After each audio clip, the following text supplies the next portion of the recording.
All right, we still have people coming into the room. If y'all would just bear with us for 1 second while people connect to their audio.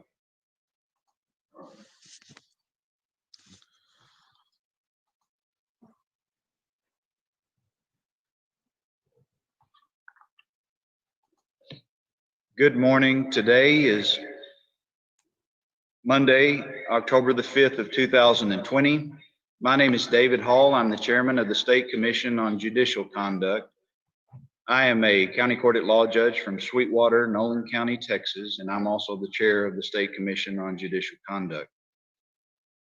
I welcome each of you that are appearing remotely, and thank you for your participation this morning. I'll create a little bit of an expectation of what's going to happen. I'm going to ask the commissioners to introduce themselves to those that are appearing for the public meeting, and then I'll briefly give a little bit of admonishment to everyone and expect everyone to kind of comply with our format. It's very important that the participants that come on the call remain muted until you're invited to speak, and I'll give you more clear instructions on that. First, I'll ask the commissioners to identify themselves for the record today, those that are present, beginning with Judge McGuire.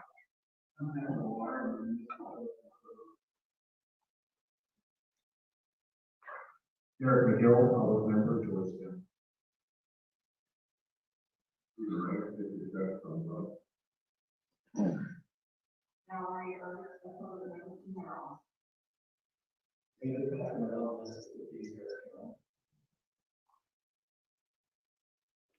Good morning, I'm Alan Lunch, a lawyer from Boston, Massachusetts.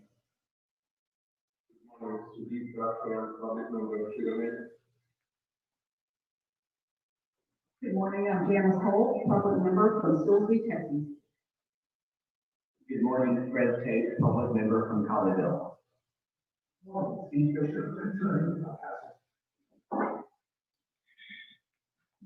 Today's proceedings are being conducted pursuant to Section 33.0055 of the Texas Government Code, which requires this commission in even numbered years to hold one public hearing to consider comment from the public regarding the commission's mission and operations.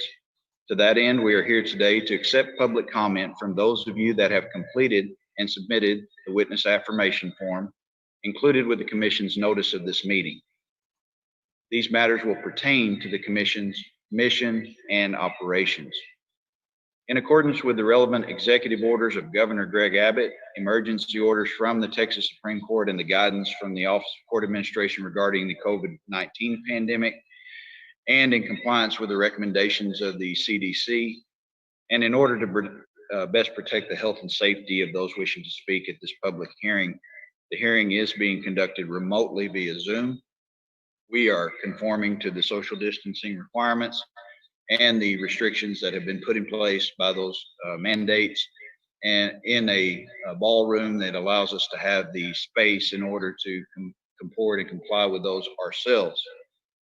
As a reminder, the registration period for those wishing to speak closed at 11:59 p.m. on Sunday, October 4th, 2020. Forms received after that time will be considered at my discretion. I'm now going to read to each of you the commission's mission statement, which is: the mission of the State Commission on Judicial Conduct is to protect the public, promote public confidence in the integrity, independence, competence, and the impartiality of the judiciary, and encourage judges to maintain high standards of conduct both on and off the bench. The commission accomplishes this mission through its investigation of allegations of judicial misconduct or incapacity. In cases where a judge is found to have engaged in misconduct or to be permanently incapacitated, the state constitution authorizes the commission to take appropriate disciplinary action, up to and including issuing sanctions, censures, suspensions, or recommendations for removal from office. Please be advised that Section 33.0055 also provides that your comments are to be considered in a manner which does not compromise the confidentiality of matters considered by the commission. In order to satisfy this provision, we ask that you not discuss a complaint or investigation that is or may be pending in our office, or that may be dismissed, or that resulted in private discipline. By law, those matters remain confidential. Likewise, please be advised that this is not a forum for filing grievances against judges or for asking the commission to reconsider a decision relating to any complaint filed against a judge. There are specific procedures and methods in place for bringing this type of information to the commission's attention, and we ask that each of you please follow those protocols. Remember, your testimony will be limited to 3 minutes each. However, you may submit written testimony in addition to or in lieu of oral testimony. Since the sole purpose of this hearing is to consider public comment, commission members and commission staff will not be responding to any questions or discussing the testimony of any witness. Any comments from the commission will come through the chair. This hearing is being recorded, and if you would like to receive a copy of the recording, please submit a written request to the agency through its executive director, Jacqueline Habersham. In this hearing, obviously this is being recorded remotely, and if you wish to have someone observe it, it can also be observed through YouTube. As we are conducting this public hearing remotely, I will call each person who has registered to speak in turn. When I call upon you, please make sure that you are unmuted.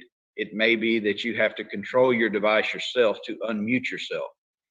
If you are not the speaker that is called upon, please make sure that you stay muted. If you interrupt or otherwise interfere with the other person's opportunity to be heard, you're subject to being removed from this meeting by the host. Please state your name and identify whether you are here on your own behalf or on behalf of a specific entity or organization. If you have written materials that you have not submitted yet, those may be submitted by mail if you wish to the State Commission on Judicial Conduct, P.O. Box 12265, Austin, Texas 78711. I will invite the participants to come into the room. I will ask that when you are brought into, invited to speak by the host, either by myself or the commission host, I will ask you to identify yourself by name. And after you've identified yourself by name, you will be given 3 minutes during which to make any presentation you wish. You may obviously conclude at any time during that 3-minute period. And if you do, you can just indicate that and we will invite the next person in. All of you are welcome to stay on the call and to continue to observe others' comments, but please remain muted when it's not your turn to speak. All right, we will proceed at this time.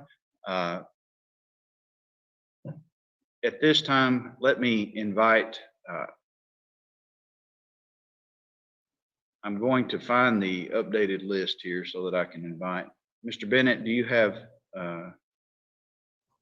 Mr. Taryn Champagne. do you have a particular person that's in the meeting room that we should invite first? Mr. Taryn Champagne. Good morning. This is Taryn Champagne. Can you hear me? Hello? Can you hear me? Yes, we can hear you. Okay. All right. Thank you very much. Good morning, members of the commission. I thank you for the opportunity to testify. My name is Taryn Champagne. As per the Texas Constitution and the Texas Government Code, willful or persistent conduct that is clearly inconsistent with the proper performance of a judge's duties include willful violation of the Code of Judicial Conduct. In the case of the majority of judges in Texas family law cases, we can see widespread violation of these governing principles. From the preamble of the Judicial Code of Conduct, intrinsic to all sections of this Code of Judicial Conduct are the precepts that judges must respect and honor the judicial office as a public trust and strive to enhance and maintain confidence in our legal system. As you will hear throughout the whole day today, the collective public has an outright disdain and mistrust for the Texas family courts. Canon 2 states a judge should act at all times in a manner that promotes public confidence in the integrity and impartiality of the judiciary. Until recently, proceedings in family law courts could not be recorded by parties involved. All information was to be taken strictly from court transcripts, which can omit body language, tone of voice, etc., and portions can be stricken by the judges. These cues, which cannot be recorded, often have negative effects on those trying to seek justice. I am aware of the power of such language as I was threatened by the judge in my case. The threat is in the transcript, but her tone of voice was what made me realize if I did not agree to her demands, she would seek to crush me financially. This also violates Canon 3, in which a judge shall be patient, dignified, and courteous to litigants, jurors, witnesses, etc. Without the ability for the public to record the hearings to preserve the record, individuals are often left in a star chamber where they are unable to receive fair treatment and/or to seek redress. Judges also routinely violate Canon 3 and that there is an overwhelming bias in Texas family courts. In general, men are disenfranchised from their ability to parent their children without government intrusion. As per the Texas Attorney General's website, 90% of child support is paid by men. This is blatant gender discrimination, and there can be no reasonable explanation why this percentage is so one-sided. Judges also routinely violate due process of both men and women when they relegate one parent to guest status in a child's life. As noted in Quillen versus Walcott, a due process violation occurs when a state-required breakup of a natural family is founded solely on a best interest analysis that is not supported by the requisite proof of parental unfitness. Canon 3 states a judge shall maintain professional competence in the law. Texas laws itself place the best interest of the child as the primary consideration of the court in determining issues of conservatorship and possession of and access to the child. These judges are woefully undereducated, as modern research shows that what is best for children is the parents remaining together, and if that is not possible, equal or as close to equal parenting time as possible. Children have far better outcomes in shared equal parenting situations, and if the judges sought to maintain their competence, they would be aware of this. Instead of this, they break up families, steal a child from one parent, and then force them to pay extortion fees to the child. As per your own report, cases filed in FY15 totaled 1066 and have jumped to 1849 in FY19, an increase of 73.5%. The Commission has a unique opportunity to restore the public faith into the judiciary by taking a proactive approach, re-educating judges, and showing that poor behavior will not be tolerated. I urge you to do what is right and take a deeper look at the Texas family law courts. Thank you very much.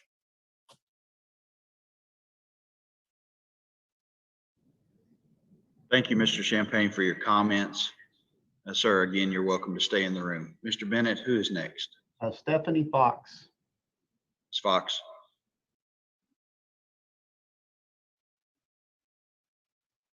Is Stephanie Fox on our call? The names are not all clearly marked for the site. I have to assume she's not. You want to call her again later? If Ms. Fox is on the call, you're invited to give your public comment at this time. All right, let the record reflect that Stephanie Fox is not on the call at this time, and if she does join later, we'll invite her to speak before we end the meeting. Mr. Bennett, who's next? Frank Doubt.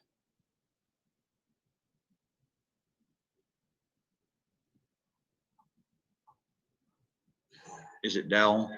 Doubt, D-O-U. Hi, hello, can you hear me? This is Frank. Okay. Yes, sir. Sir, if you'd state your name, full name for the record, and we'll invite you to utilize your 3 minutes. Okay. And I'm here on behalf of myself. Let's see. Yeah, there's a lot of corruption in the family courts, and really think that not enough is being done to monitor the judges and the associate judges as well. So if you could please consider that. And I also know that you guys are about to get hammered with some pretty tough criticism here in the next few minutes or couple hours. But I think we all know that having to sift through a whole bunch of complaints that just basically are written by people who can't write and can't express their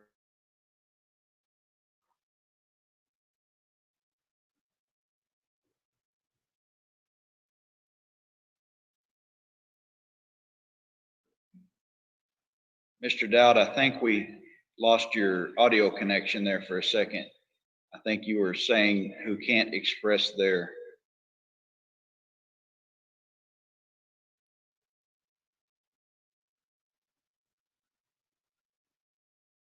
Mr. Dowd.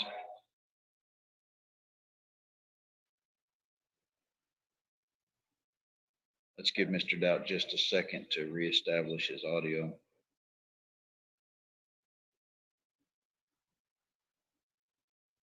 Mr. Doubt, I believe you may be muted.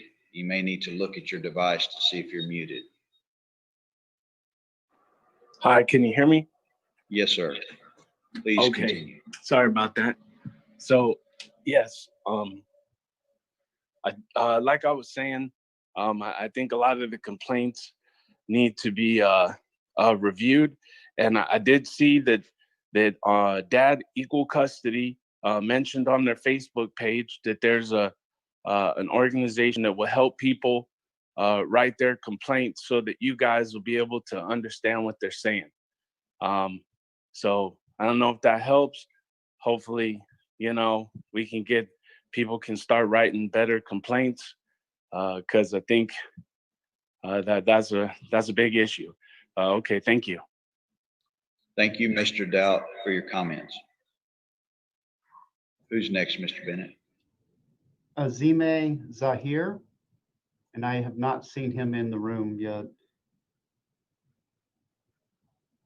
There was some question as if he was really registering, but I did not hear back from him, so I don't think he's here. Okay. Is Mr. Zahir present? Please stop the phone. Is Mr. Zahir present? All right. Let the record reflect that. Is it Cassini? Hi, Zahir is not present for public comment at this time. If that gentleman joins later, we'll provide an opportunity for him to be heard. Mr. Bennett, who is next? Mark Leach. Mr. Leach. Mark Leach. Let the record reflect that Mr. Leach is not present to give public comment. Again, if he does join later, we'll give him an opportunity to be heard. Next is Ty Clark. Clark, Ty Clark.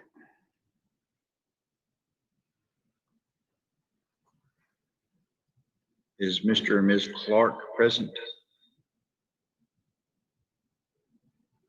All right, let the record reflect that Ms. Clark is not present on our call at this time. We'll allow that person to be heard if they do join. Mr. Bennett? Brandon Johnson. Brandon Johnson?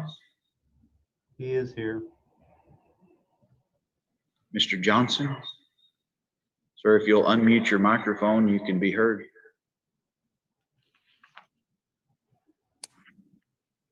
Yes. Okay. Thank you for hosting this remote meeting, or this remote hearing. Brandon Johnson from Mineral Wells, here on my own behalf and the behalf of my children. Mr. Johnson, you may proceed, sir. It is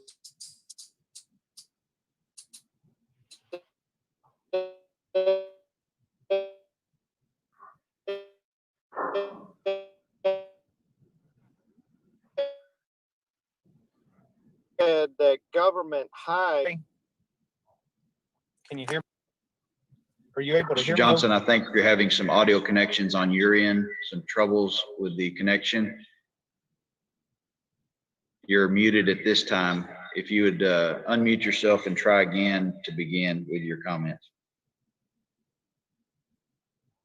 Thank you. Are you able to hear me now? Yes, sir.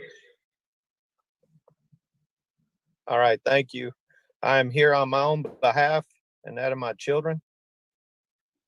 I appreciate you hosting this remote meeting or remote hearing. It is said that government hides what it is doing in plain sight. The June 2018 Texas Judicial Commission Council Committee report and recommendations titled Public Trust and Confidence quotes French novelist de Blasic. To distrust the judiciary marks the beginning of the end of society. I ask, Was this quote an admission to what this commission and the judiciary is doing in plain sight? This commission is propping up a system that is plundering the people. This is what another Frenchman, Frederic Bastiat, calls legalized plunder. Family is the fabric of society. 50% of the caseload in the courts right now are family law cases. This is fueled by the anti-family code of Texas, encouraging broken homes and mandating absent fathers when the relationship between parents dissolves.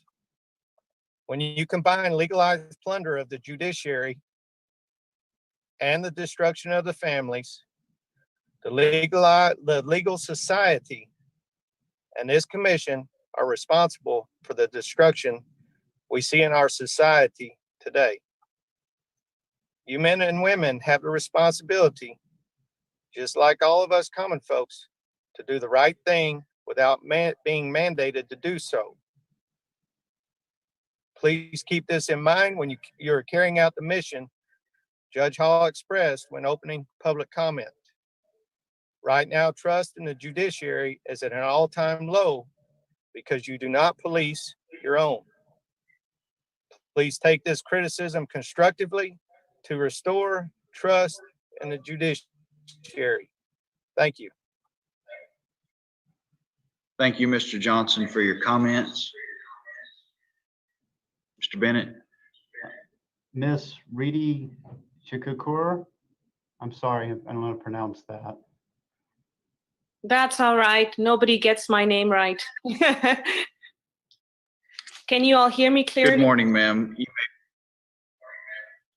Yes, you may proceed. My name is Riti Chikarur. I'm here on behalf of myself as well as my organization called Pro Se Court Support Services, where we provide emotional support and other non-legal support to families stuck in family court. I thank the Commission for giving me the opportunity to speak. The mission of the State Commission on Judicial Conduct is to protect the public, promote public confidence in the integrity, independence, competence, and impartiality of the judiciary, and encourage judges to maintain high standards of conduct, both on and off the bench. The Commission accomplishes this mission through its investigation of allegations of judicial misconduct or incapacity. In cases where a judge is found to have engaged in misconduct or to be permanently incapacitated, the Texas Constitution authorizes the Commission to take appropriate disciplinary action, including issuing sanctions, censures, suspensions, or recommendations for removal from office. Now, this is a very noble mission and a very important one, because the judiciary in this state or any other state has immense power over its citizens. I'm here testifying today as a concerned citizen and on behalf of my numerous clients and as a single mother of 3 minor children who has been subjected to repeated misconduct by certain judges in the Travis County District Court. And trust me, I am not the only one. The Commission has received multiple complaints through the online complaint form by many parents who have been subjected to irreparable harm to their children and themselves. What can be worse than that for society? Nelson Mandela said, "There can be no keener revelation for a society's soul than the way it treats its children." Our children in Texas courts are being so mistreated, it is difficult for me to even say these words, but certain unethical judges are issuing orders for minor children to be returned to their abusers. And these are not just emotional abuse stories. The stories are horrifying. In my own cases, a judge in Travis County District Court issued unconstitutional orders violating judges' canons that have the effect of termination of my parental rights. A county court judge issued a 17-year protective order and ordered a GPS ankle monitor on me in 2018 for no crimes committed because he felt like it. Certain judges abuse their public office and are liable to be indicted as per Texas Penal Code Chapter 39 for crimes committed against our children, our families, and the judiciary itself. I have filed several complaints with the Commission, provided substantial evidence, but there seems to be no clear timelines for response, investigation of complaints, or any disciplinary actions taken against these judges. Several of us testifying today have the same testimony, that our official complaints have been simply ignored by the Commission. We citizens respectfully demand a clear timeline for when and how these complaints will be investigated. Thank you to the Commission. Thank you, ma'am, for your comments. Mr. Bennett, would you invite the next person in? We have a registrant, just the name Carlos. Mr. Carlos? Yes, I'm here. How you doing, sir?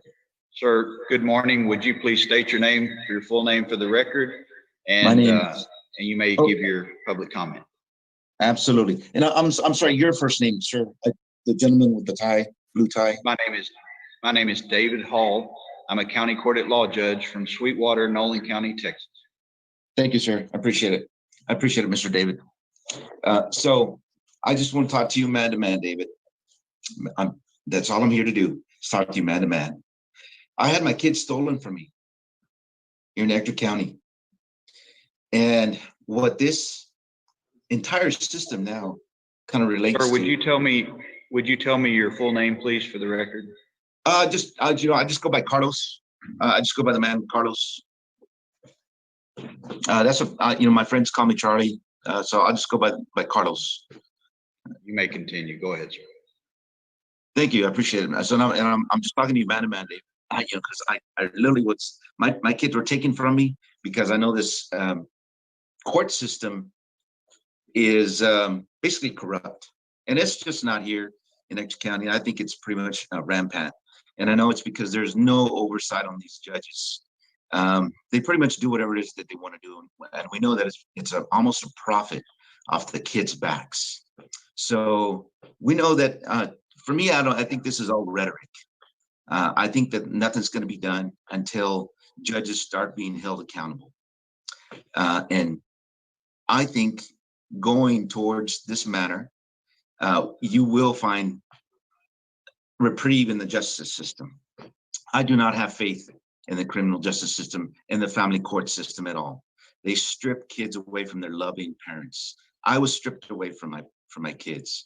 My oldest, who for the record, Viviana Flores, no longer wants to be in my life. Luckily, I had to fight the court system to stay in my younger daughter's life, which is Marlo Ava Flores. Now, with that said, I think that the family court system strips these kids away without any type of hearing to see whether a parent is to be unfit. It's an automatic, and that's what the unjust comes in. My lawyer didn't tell me that. And I know under public law 45 to 103, I was already made an absent father. My lawyer didn't tell me that. I never wanted to be an absent father. My daughter does not call me, hey, Mr. Non-Custodial Parent. Need to change the laws, but also the judges need to be held accountable. It's rampant. We see that in all of, all these organizations that I see online on Facebook. So, David, I think you're going to have to do something as a man, and I'm talking to you man to man. I think it's time to step up to the plate and hold these judges accountable. Thank you for your comments, sir. Mr. Bennett, who is our next? Jeffrey Morgan.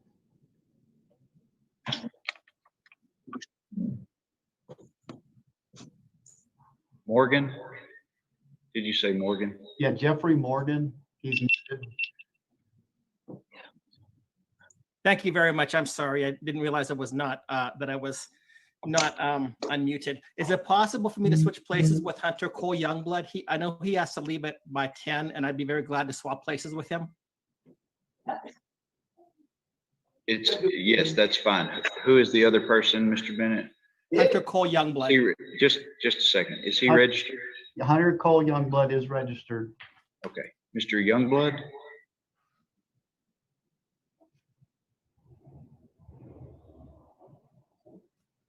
You'll need to unmute yourself if you have.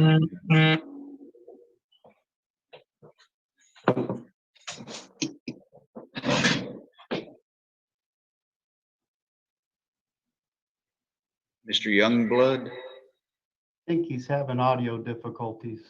Okay. I think he has a bad connection. Mr. Morgan, I'll invite you to proceed and give your public comment. You have 3 minutes, sir. Are you talking with Hunter right now? Or are you talking with Jeff? I'm inviting Jeffrey Morgan to give his public comment. Mr. Got it. Morgan? Okay, thank you very much. Yes, the Article 5, Section 1A of the Texas Constitution does give the State Commission on Judicial Conduct the authority to discipline and remove justices and judges. So you're responsible. I mean, you know all of this stuff. And yet for many people in the public, we have, you are our last recourse against judicial misconduct. And yet, unfortunately, I as an individual have lost total faith in you as being an honest and effective agency. And I'm sorry to impugn your honesty, but at least the effectiveness of what you do. 2 examples come to mind, and I'm going to just give the case number, CJC number 17-1572. A judge was given a public warning because she refused to perform same-sex marriages. That was a shame because our Texas Constitution forbids same-sex marriages. You looked at her as being, you mentioned that a judge shall conduct all of the judge's extrajudicial activities so that they do not cast reasonable doubt on her capacity to act impartially as a judge. Everything that she did was in accordance with the law, and yet you gave her a public rebuke. You completely ignored Article 1, Section 32 of the Texas Constitution that states marriage is between one man and one woman only. You ignored Section 2.001 of the Texas Family Code. You ignored Article 1, Section 6 of the Texas Constitution that says all men have a natural and indefeasible right to worship God according to the dictates of their own consciences, and that no human authority ought, in any case whatever, to control or interfere the rights of conscience in matters of religion. So I don't see that you act in a manner that is in accordance with the Constitution. But the second thing is from a personal perspective. I have actually written to you on a couple of occasions. And in one instance, again, this is case number 17-1308-JP. I gave plenty of evidence to you. It's talking about judicial misconduct. I'm not even talking about the rules of civil procedure. We don't have enough time for this. But I gave you a case that in which I made the statements, the allegations. I could have provided proof that the judge did not consider any of the evidence that was brought before him. In fact, he dismissed it, and then he lied to me in his official dismissal, saying that he examined the evidence when he did not do so. He said he would research the matter over the weekend, and yet he went straight back to his courtroom and he wrote the dismissal letter. So he lied to me in the courtroom. He mocked and sneered at me when he stated that, are you the only one telling the truth? Yes, I was the one telling the truth. I had all the evidence with me, textual, documentary, court transcripts, and yet he refused to consider that, and he just sneered at me and mocked at me. The defendant herself committed perjury in the court, and again, that was very easy to prove, but he did not want to look at it. He treated me as if he were a prosecuting attorney, and he even tried to give me legal advice from the bench.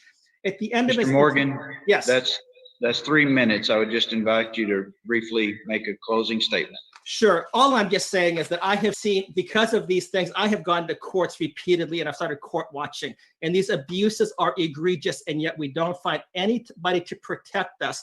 The State Commission of Judicial Conduct, whenever we submit something to you, we don't get any type of favorable response. So we have no confidence in the agency. And to say no confidence is probably an understatement. I appreciate your time. I know that sounds harsh. Thank you for looking into this. And again, we want to be able to trust in the judicial system. Right now, I have no trust whatsoever in the third branch of government. Thank you. Thank you for your comments, Mr. Morgan. Mr. Bennett.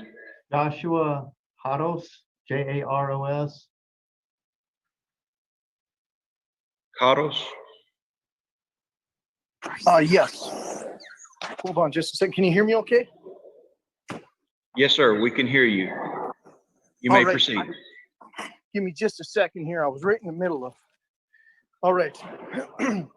My name is Joshua Jarris. I'm from Magnolia, Texas. And I just want to briefly testify on the family court system. Of course, you guys are hearing a lot of stories here today. And like many have said, it's really just the tip of the iceberg.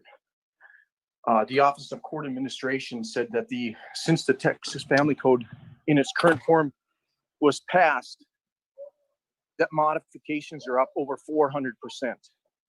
And there's a reason for that. The laws do need to be changed. But I'm finding that the courts and the judges are taking advantage of the system and really are in cahoots with the lawyers at this point. And I realize you guys got some folks from the Bar Association on this organization. And I realize you guys have your hands tied on exactly what you can and cannot do. This is a difficult situation. We have a lot of parents that are losing their relationships with their children, and they're good parents. These are parents that have committed no crimes. And when you go through the family court system, the public, the parents, are losing confidence in our judiciary. I can tell you right now, my confidence in the family court system is at a zero. I have zero confidence going into any family court system. And I frequently tell parents, look, the odds are stacked against you. You do what you can. You hope for the best.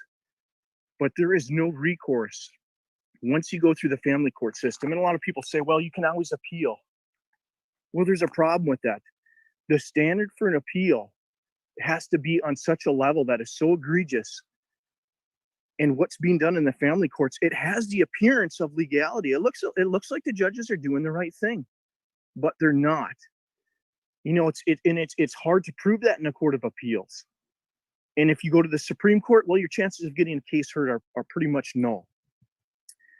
Right now, we're looking at the destruction of the family, and I'm going to encourage you all in this committee. I realize your hands are tied. The number of family court cases I know that you all see are overwhelming. You have said so before in some of these hearings that you just can't get to everything. You only meet so many times a year.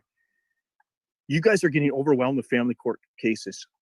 Send a letter to the House of Representatives. Send a letter to the governor. This is something that you guys can do and say, look, we're seeing a level of family court cases coming through our system. Could somebody look into it? We are working to get the laws changed, but we need everybody on board. You know, it said all that is good, all that it takes for evil to triumph is for good men to do nothing. Y'all are hearing these court cases. You're all hearing about what's happening to our children, that we can't see them through these family court cases because it's based on profit. Help us out. Don't leave this hearing now and not do anything. Send a letter. Y'all as a group can do that. You Mr. Jarros, that's 3 minutes. I just invite you to wrap it up. All right. I thank you for your time. Thank you, sir, for your comment. Mr. Chairman. Mr. Youngblood. Yeah, I'm here.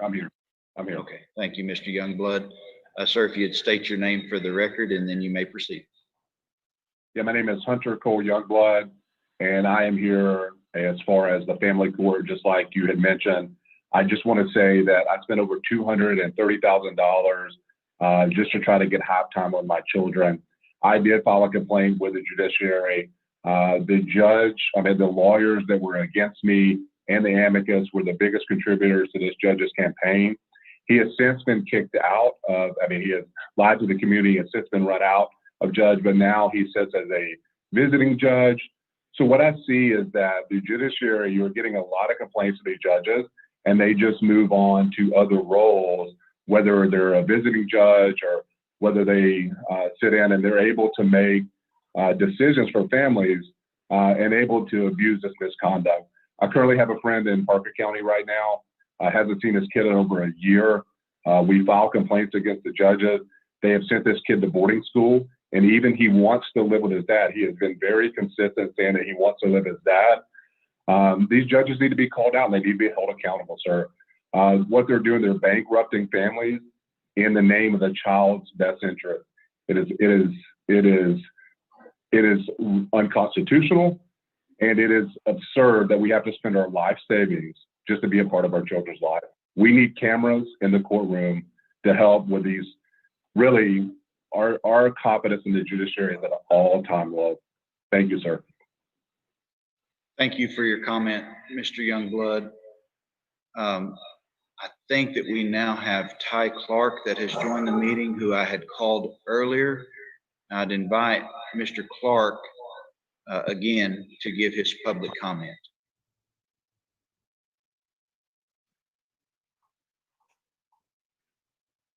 Mr. Clark, if you can unmute your microphone, we should be able to hear you, sir.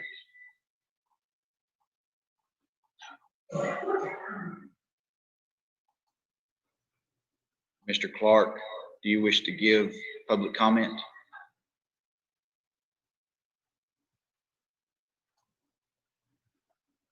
Is he still on the He call? was just here and I don't see him, so I guess he dropped.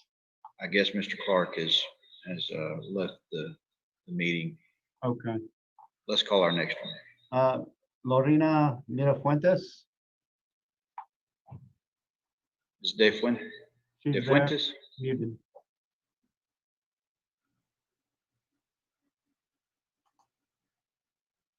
If you would unmute your microphone, Ms. Mirafuentes. Hello, yes. Good morning, ma'am. You may give your public comment at this time. Good morning. Thank you so much for allowing me to share my testimony.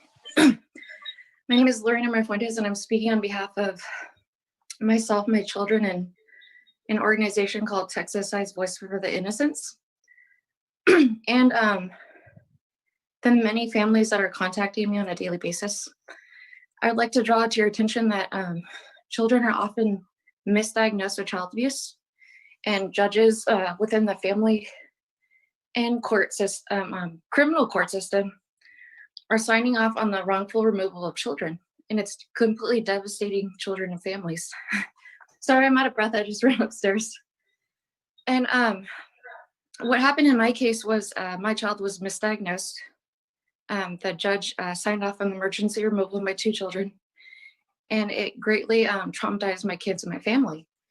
Families are often innocent, and they're just being railroaded through the court system, and the judges are often never held accountable. And when these cases are dismissed and the children are correctly diagnosed, the cases are often dragged out for a year, 2 years, and it's greatly affecting and traumatizing many families in Texas and all throughout the nation.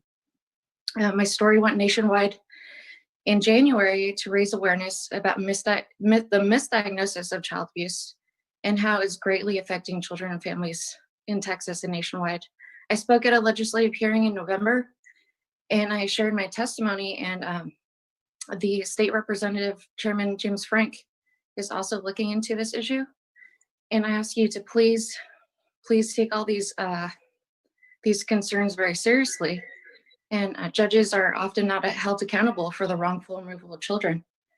The judge in my case signed off on the emergency immediate danger removal of my 2 children, and there's absolutely 0 evidence of child abuse. My son was misdiagnosed, and he actually had a complication at birth. We lost your the last sentence you just said. I think we lost the audio there. Okay, I'm sorry, can you hear me now? I don't know if is she muted, Ron? I can hear just fine. Okay, and maybe it's on our end. I'm sorry I interrupted. Ms. Mirafuentes, now you are muted, but if you'll unmute yourself, you may certainly continue, and I'm sorry to have interrupted you. Okay, can you hear me now? Yes, ma'am. We can hear you. Okay. My child was misdiagnosed with child abuse. It took me 2.5 years and over $80,000 in attorney fees to have my son correctly diagnosed. He actually had a complication at birth in a condition called benign external hydrocephalus. And one doctor made a wrongful accusation that they thought my child was abused when he never was. There's 0 evidence of any child abuse. So these cases, there's many cases within the court systems where children are having honest to God medical conditions and they're being misdiagnosed with child abuse. And oftentimes when the case is actually dismissed, it's usually dragged out for a year, 2.5 years or longer.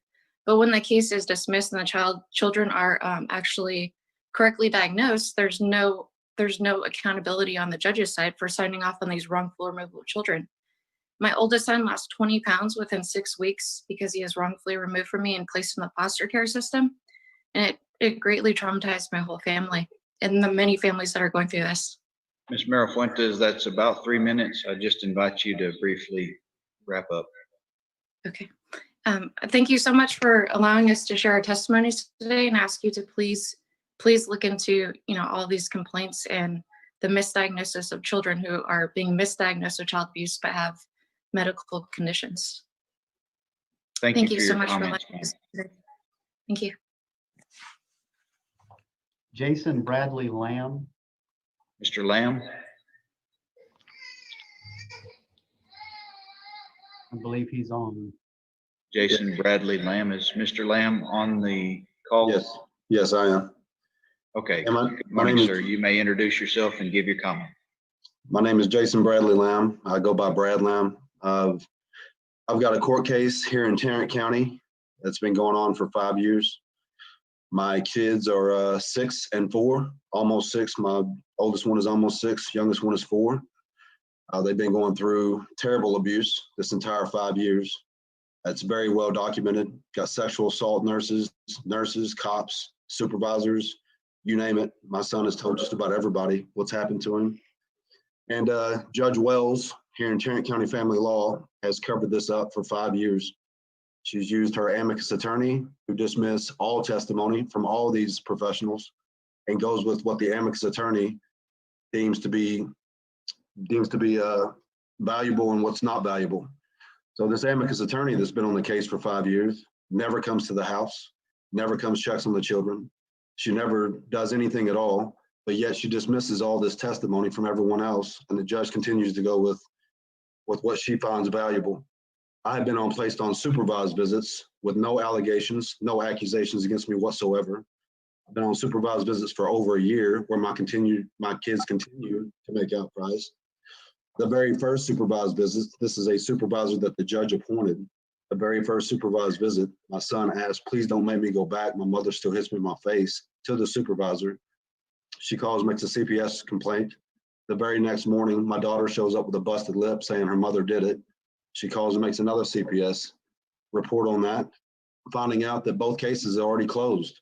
The one that she made just the day before, and then the one that she's making right now, they've already closed the case. Judge Wells has cut every outside investigation that you can think of. She's cut it off. Crimes Against Children Unit, CPS, anything at all that we can get going, she cuts it off. We had a sheriff's department here in Tarrant County that wanted to take the case over because this is so egregious and it's so well documented. Well, they cut her hands off too. So we cannot get an investigation going on this. My kids continue to make outcries all the time. We're on our 4th supervisor. So Judge Wells, whenever the supervisors show up to testify, she fires them and moves on to another one. We're on our 4th one now. So we cannot get any leverage. We cannot get anything done about the children's abuse. And this is horrid abuse. And I have never understood how in the world this is a civil matter. This is not a custody matter.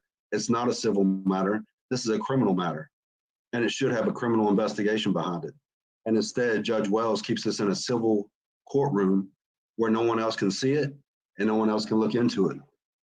Something needs to be done. Something needs to be done where my son has made such horrible outcries that his mother even killed his pet guinea pig in front of him and told him not to tell anybody.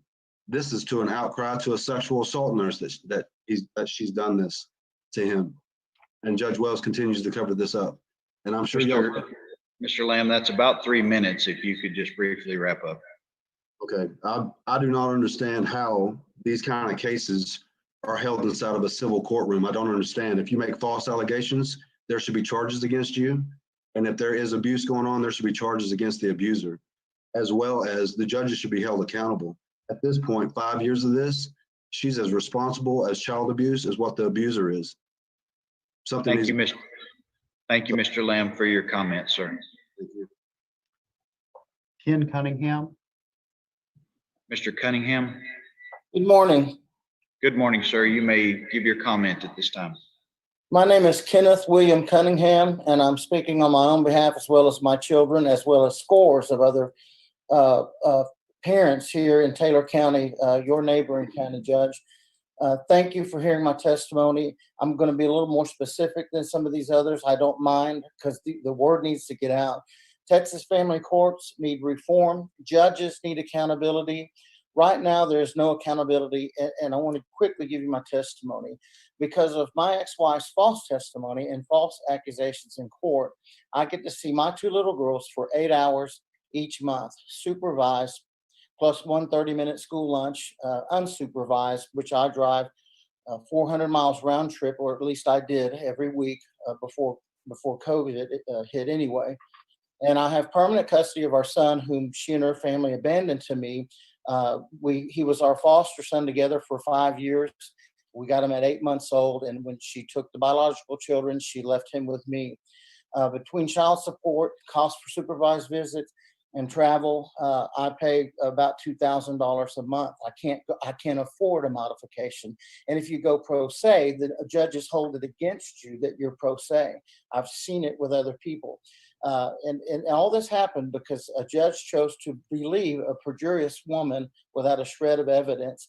And even though our CPS liaison through fostership, the Taylor County Attorney General, testified in court on my behalf that they recommended I get conservatorship, the judge gave my ex everything she asked for and more. I committed no crimes. 2 of my 3 children were stolen from me by a corrupt judge in a corrupt court. Without any evidence at all, no testimonies to prove, no history on my part of any instability, she convinced this judge, Judge Paul Rotenberry, that I was unstable. I committed no crimes. I broke no laws. I wasn't even accused of such. And even on the stand, our CPS liaison, our church secretary, told the judge that my ex-wife told them personally that I was never abusive in any way, emotionally, verbally, physically, to her or the children. She was given full custody. The judge took my guns away for 90 days. I was ordered to get a psychological evaluation by a forensic sexual evaluator, even though there were no allegations of any kind of sexual misconduct. And this would be at a cost of $3,000 with follow-up counseling. Psychologist, and I have it in writing, told me that Judge Rotenberry personally called him about this. And I just want to say we need reform. I've been in ministry for 30 years. I'm the pastor of my current church for 15 years. I've been a realtor for 15 years. I have a license to carry a firearm of 17 years. I was a foster parent for 6 years. All of these require stringent background tests. I see that my time's up, but let me close by saying we need sweeping reform, Judge. We need sweeping reform. My children were legally kidnapped from me, and they need their father in their life. Thank you for hearing me. Thank you for your time.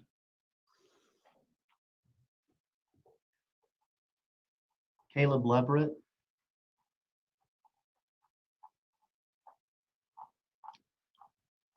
Can you hear me? We lost your video, Well, but I can hear you.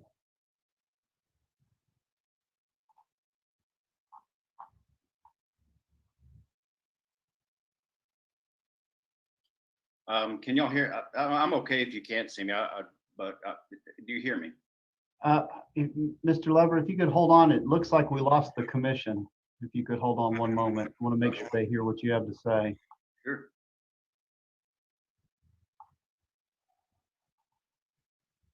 I don't know if they lost their Wi-Fi or what happened.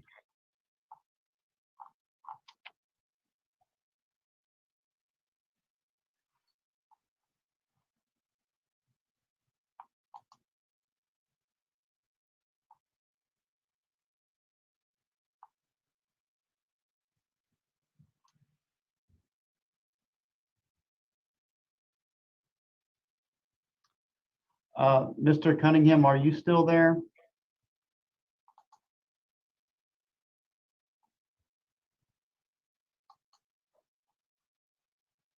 Mr. Leverett, it looks like the commission didn't get to hear the end of Mr. Okay, I'm sorry if we had a internet problem on our end. Mr. Cunningham, we lost your comment about 2.5 minutes in there. If you would, I'll invite you, sir, to continue your comment. You had described most of what happened in court. I would invite you, Mr. Cunningham, to complete your thoughts there. He's still muted, but he still shows on. Is Mr. Cunningham?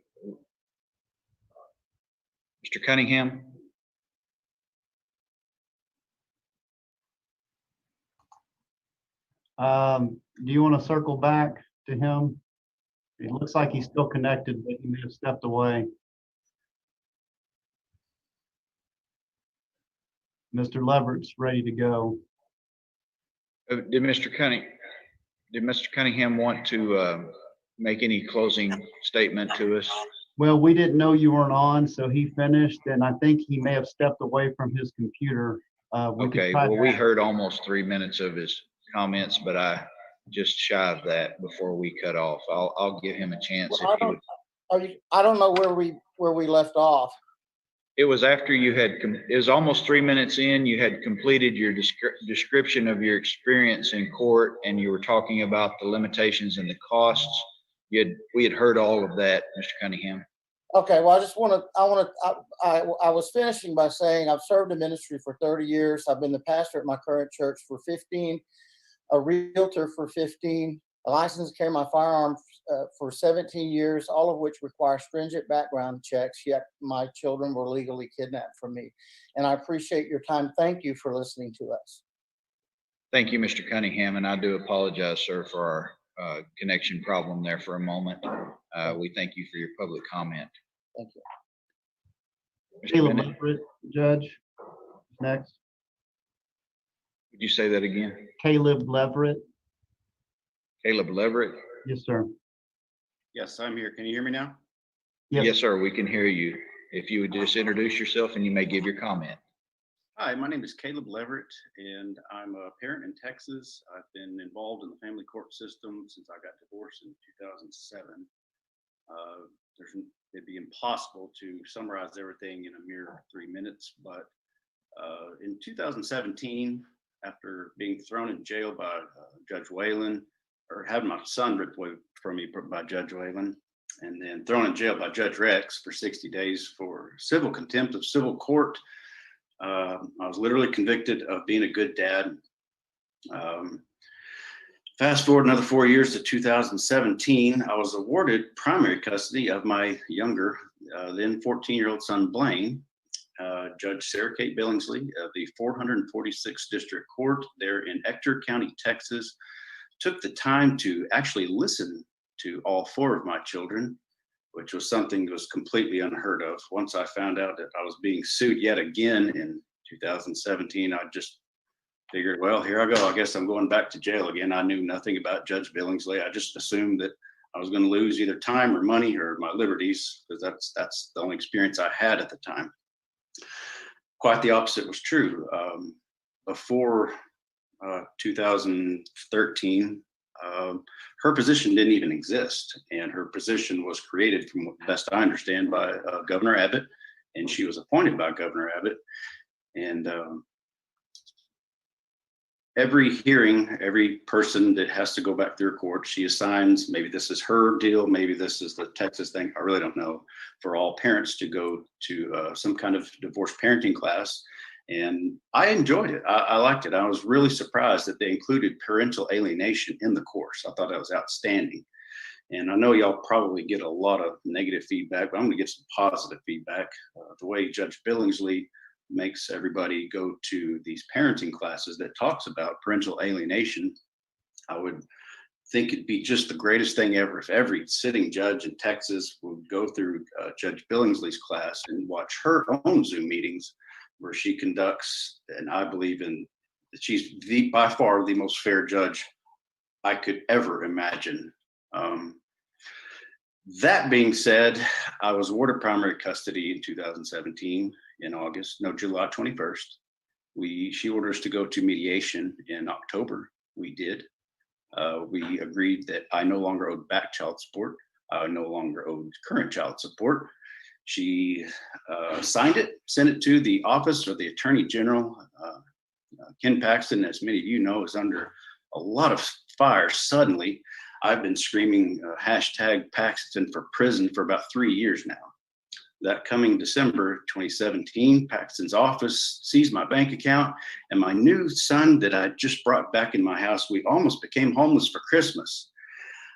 I have been screaming to the top of my lungs about the deadbeat Attorney General Ken Paxton, and I'm so thankful that finally, the media is listening, and apparently now y'all are listening. I wish I'd have known about these meetings many years ago. This is great. I'm glad y'all are listening to the people who are obviously disgruntled in the state of Texas. To this day, Paxton's— Mr. Leverett, that's about 3 minutes. I just invite you to wrap it up, sir. Sure. I've legally, according to Paxton's office, owe $50,000, and Judge Billingsley signed the order that says I don't. So I'm going to cut it off here. But anyway, Paxton for prison. Thanks so much. Y'all take care. Mr. Bennett. The next up is Lori Beth Wilson. I don't see her in here, but she may be under another name. Lori Beth Wilson. Is Lori Beth Wilson present and wishing to give a public comment?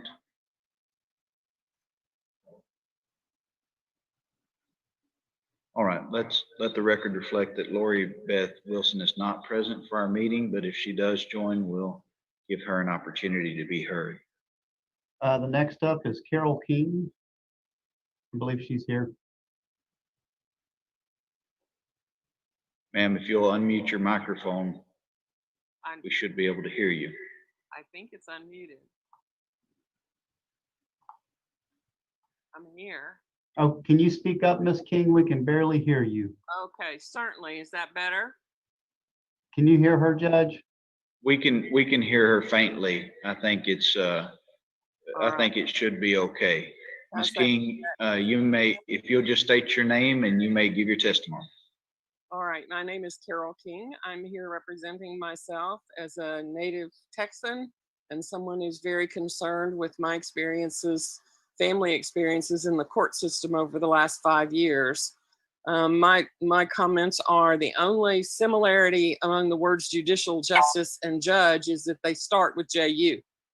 The State Commission on Judicial Conduct apparently has no defined standards for judges by which the commission performs oversight, because our Texas judicial system gives our judges unwarranted and uncontrolled power. There is no way to have confidence in the commission because it is painfully clear that there is no oversight. And because we vote for these people, it is only reasonable to have information on their performance. But there does not appear to be any data collection that is public information on how judges rule. There does not appear to be any type of standardized audit or an independent assessment of judicial performance, whether or not in the courtroom. Whatever the process is that you profess to follow, as far as I can tell, if there is one, it's a sham. There do not appear to be any standards for or oversight of the adjunct participants assigned by the judges. I'm very concerned about judges assigning evaluators who, despite a lot of certifications after their names, produce shoddy work. And the judges just accept that work as the basis for decisions that affect many people's lives, most frequently in a very negative way. The fact that these so-called experts are requested by the attorneys and the judges bless the assignment in no way ensures an objective and reasonable evaluation for the judge to ultimately use for a ruling. And the incredulous expense of these legal services promulgated by the assigning judges compounds an already flawed system that has failed to serve our citizens, our children who are innocent victims of divorce, and our vulnerable senior citizens. In fact, the expense of legal services in Texas forces many families into bankruptcy. I've known of some folks who actually had to go live in their cars for a while. And that's not to say anything of the resulting heartache, depression, and even suicides for the participants in and people who are impacted by legal actions. I know of a couple of assessments where the situation was completely, the data that was provided to the judges was completely inaccurate and not thorough and very much had the appearance of bias. It is totally improper for there not to be standards and a formal process that we can all rely on for these people to follow. And like I said, the resulting cost is horrific. If I had ever done my job like what I perceive the commission has done theirs, and I don't understand if you guys are judges and you have to do this on the side, that's not good. That's about 3 minutes, Ms. King, if you could briefly wrap it up. Right. So I would have never kept a job if I had done my job in the manner that I'm observing is happening here. I believe that the reputation of our state and the concept of oversight of justice is a sham. I'm looking forward to you guys finding ways to hold judges responsible, to establish processes and procedures that are systematic and consistent. And I appreciate. Thank you, Ms. King. Thank you very much. Mr. Bennett. Joseph Villarreal.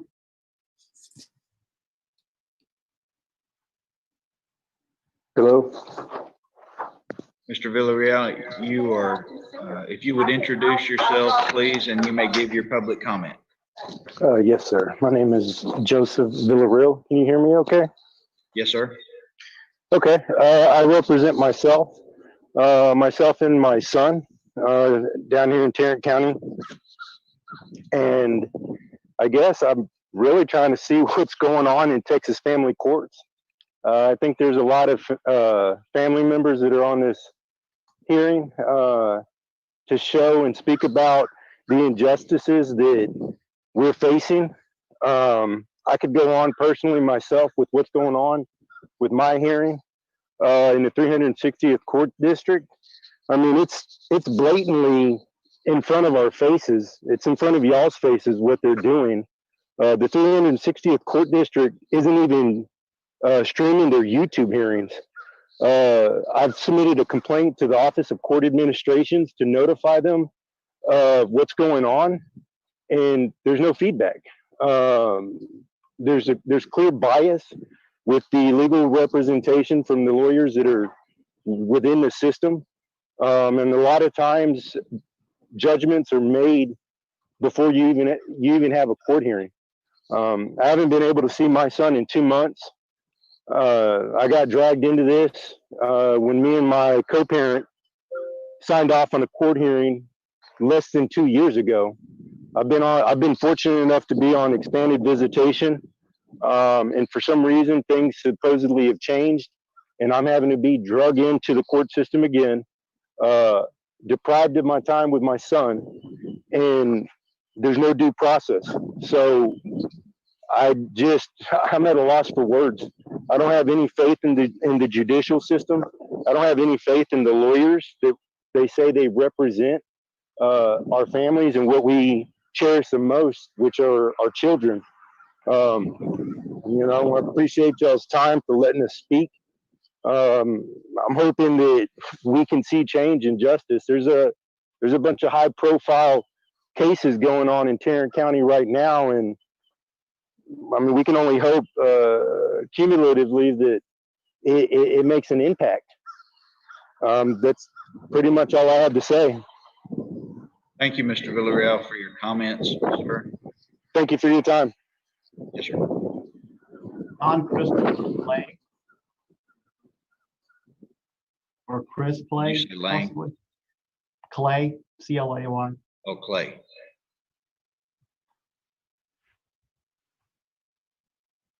We have a Chris Clay on. I don't know if that's him.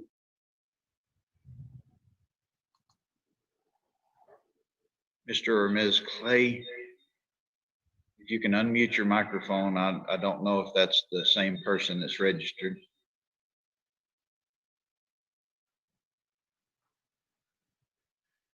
Would you say the first name again that's registered? John Christopher Clay. John Christopher Clay. I believe we have Chris Clay on the call. Mr. Clay, if you're registered, we would invite you to give your comments at this time.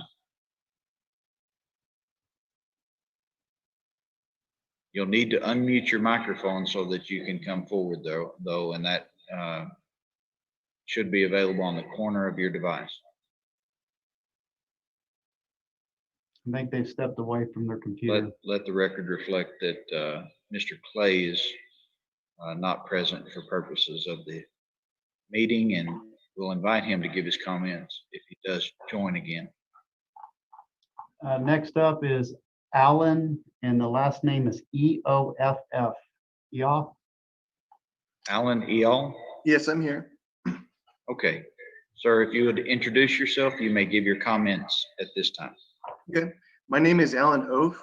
And in February of 2017, my daughter was left in the car at a bar while on a date from her mother. And I went to emergency temporary orders, or an emergency hearing. At this emergency hearing, the judge ruled that since I had not seen my daughter in 7 months due to litigation without visitation, that I would receive supervised visitation. And I believe that that's done in the best interest of the child, because the judge essentially ruled that my daughter's temporary emotional well-being was more important than her physical safety. Now in 2020, I've opened up a modification for custody, and my daughter is living with a man who's been arrested for 2 counts of injury to a child. The police have come out to my daughter's house 7 times in 5 months, and the same judge in Hidalgo County Court 1 ruled that there is no substantial evidence that was shown to show that my daughter is in danger. And I believe that this is an unreasonable ruling, and I think that it's an abuse of discretion. And leaving children in dangerous situations where they're known to be dangerous and proven to be dangerous is how major violence and even deaths occur in this great state. And also, I'd like to share that parents shouldn't have to be visitors with their children. They should be able to share their children unless abuse or neglect occurs, like in my case. Thank you, sir. Anything else that you would like to comment on? That would be all. Thank you very much for your comments. Mr. Next, Bennett. we have a speaker with the first name Michael. Michael?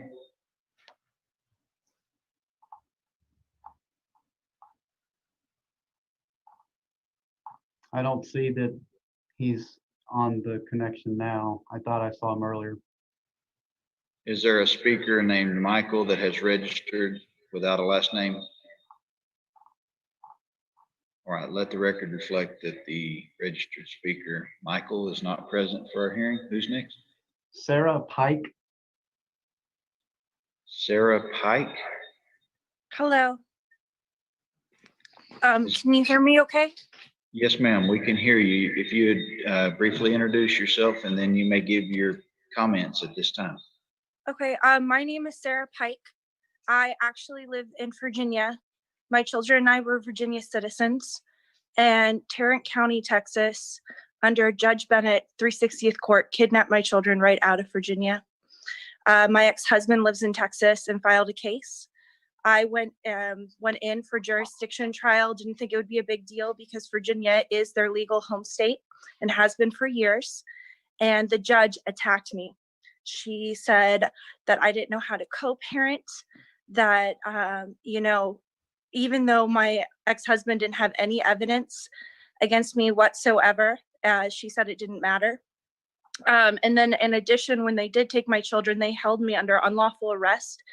And Bennett made a call to a judge in Virginia and used an ex parte order, which was fraudulent. On the ex parte order, it said that I had kidnapped the children out of Texas, which was not the case because we lived in Virginia.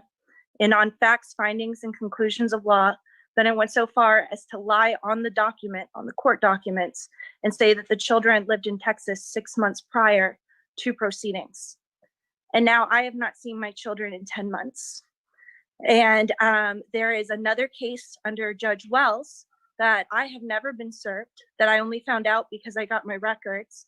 And they are trying to hit me with 29 violations and put me in prison for up to 20 years for speaking out about all the fraud they committed in my case. The way I lost custody, they actually brought in a retired judge, Judge Catterton, who retired in 2013 because I was speaking out against Bennett. And there was no fault found with me. He simply stated that my communication with my ex-husband wasn't working and that he wanted to try something new. So by trying something new, he again gave my ex-husband full custody, and I have not seen them since. And it's so illegal and it's so fraudulent, and federal laws were broken for this to happen. And I don't understand why no one will do anything in Texas to give my children back or to fix the situation. But that's all I had to say. Thank you, Ms. Pike, for your comments.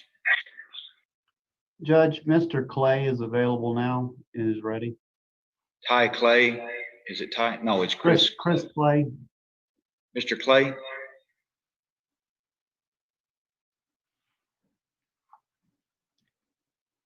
He's right there. I see him, but I don't.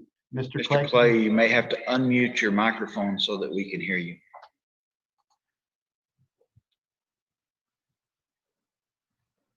I don't think he can hear us.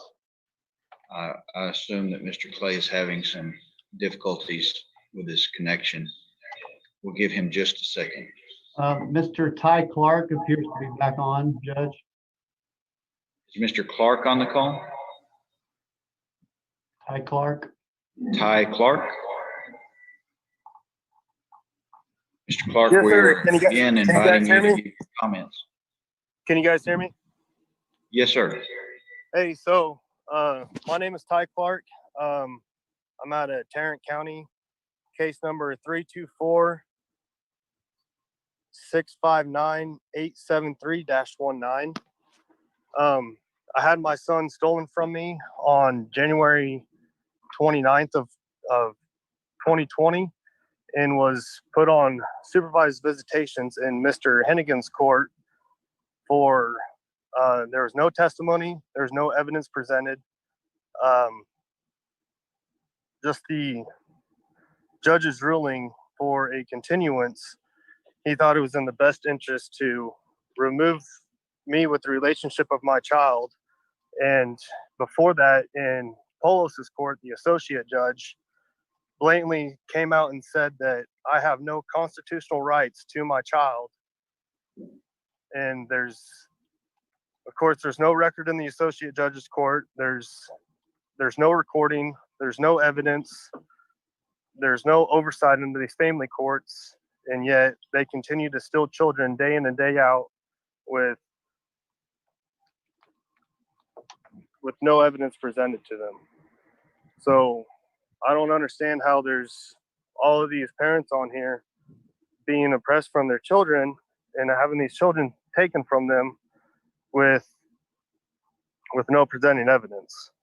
So for you guys, I would hope to look into each and every one of these cases and try to make sure it's handled correctly and make sure these judges are held accountable.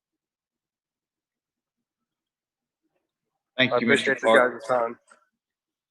Anything else, sir? No, sir. Thank you. Thank you for your comments, Mr. Clark. Looks like Mr. Clay is connected again.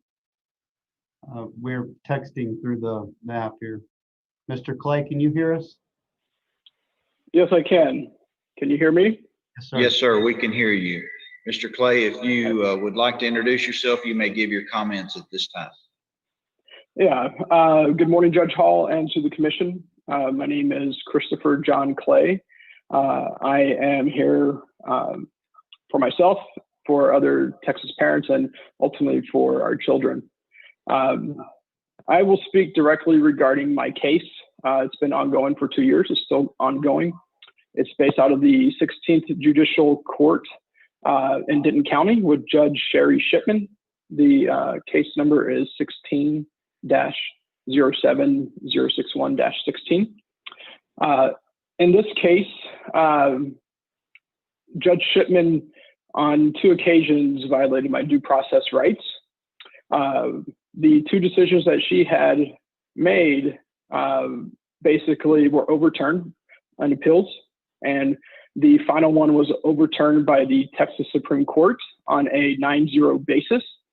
My case was so strong for myself that I actually had the state of Texas speak on my behalf at the Texas Supreme Court. So I had Kim Paxton's office present facts and testimony in front of the Supreme Court. I also had the Texas Public Policy Foundation speak on my behalf. In this case, Judge Shipman had her impartiality should be questioned because her rulings against me have now been overturned twice on mandamus, the Court of Appeals and the Texas Supreme Court. So they found that she clearly abused her discretion. However, nothing will happen to her. I spent over $250,000 keeping my daughter away from a non-related person who her mother had lived with for at least 6 months. In this case, there was no testimony that led anyone to believe that I was an unfit parent. Judge Shipman showed a clear personal bias or prejudice against me in favor of my daughter's maternal grandparents. She found that the grandparents had standing in a situation where the law very clearly said they did not. After the Court of Appeals partially granted my first mandamus and found the grandparents should be dismissed based off the lack of standing, Judge Shipman admitted to my counsel in chambers that she knew the grandparents did not have standing to bring the suit, but she let them in anyways. This is a clear bias in favor of grandparents that resulted in me spending tens of thousands of dollars in legal fees associated with my first mandamus. After the Court of Appeals ruled over Judge Shipman and said that the grandparents must be dismissed for the lack of standing, Judge Shipman then proceeded to create a backdoor way of giving the grandparents access to my daughter through the remaining Mr. Clay, that's intervener. about 3 minutes. I just invite you to wrap up, sir. Yeah, so in my case, me as a parent spent over $250,000 that I had to borrow just to defend my constitutional rights. At the end of the day, the Texas Supreme Court, the appeals courts found me to be fit as a parent, and I had to go and defend my daughter and myself, and I have no recourse. Judge Shipman gets to walk away, and I'm stuck here holding the bill, and some things need to change, and we need more accountability for judges who make bad decisions. Thank you, Mr. Clay, for your comments today, sir. That's all we have on the list, Judge. All right, I would like to thank everyone that registered and gave comments today for participating and for being willing to come on remotely to participate in our public meeting today. This is an important part of our mission, and we will take the information that's been given us today and digest it and consider it. Thank you again, everyone who has participated. Judge? Sir? Judge? Yes. Mr. Linder? Yeah, this is James Linder. As y'all were having technical difficulties this morning, I had technical difficulties yesterday in trying to sign up. I would love to explain what happened in my case. Mr. Linder, did you fill out a form to give public comment today? I attempted to, but again, I was having technical difficulties yesterday, similarly to y'all having technical difficulties this morning. Mr. Linder, the restrictions we have in place require you to fill that form in. Did you send one in this morning or late? No, when I clicked on the link this morning, it just took me to a hashtag that took me to the top of the web page where where I was supposed to have the link to fill out the form. All right, we've had our own technical difficulties, Mr. Linder, so go ahead. Thank you. So I'm James Linder, and I'm here on my own behalf, on behalf of my ex-wife and her child. So the Travis County family courts are a joke. On bad advice, my ex-wife sued me and was consequently fleeced. She was fleeced for $55,000 by these kangaroo courts whose ultimate goal is nakedly rent seeking. Now, so-called family law is a regulatory regime that has been captured by special interests with approximate goal is to protect children, which is the perfect cover to achieve the ultimate goal of performing an unconscionable wealth transfer from fit parents to attorneys directly and to family courts indirectly through the collection of child support plus Title 4D matching federal funds. Now, in my case, a visiting judge refused to uphold my divorce decree, allowing our beautiful, innocent 4-year-old boy to be moved 95 miles away from me. Later, Judge Amy Clark Meacham, who is seeking the highest office in Texas, who never met our child, decided to restrict my freedom of speech, the ultimate freedom, on false and flimsy evidence to, quote, protect the child from inflammatory language. She threatened me in a way designed to have a chilling effect on my desire to appeal her unconstitutional decision. Family court judges are not jurists, they're tyrants, precisely the type of tyrants our Constitution is designed to protect us against. Now, the good news is the public is starting to catch on. Equal treatment of parents is now the law in Kentucky. Unconstitutional restrictions on the master freedom was struck down by the Massachusetts Supreme Court earlier this year, and eventually the state of Texas will catch up. And it's a question of when, not if, you can be on the right side of history, and I beg you to do that. Thank you, Mr. Linder, for your comments, sir. Is there anyone else registered to speak that is on the call? I think we called a couple of people to make sure that they didn't come on late. All right. Again, I thank everyone for their comments today. It's important for us to hear from the public. We have done that today, and we appreciate everyone's participation and accommodation during the pandemic appearing remotely. I do pronounce that the public meeting of the State Commission on Judicial Conduct is closed at this time. We will end the call shortly, and everyone should be aware that that will kind of abruptly end the Zoom meeting. Thank you all again for being present.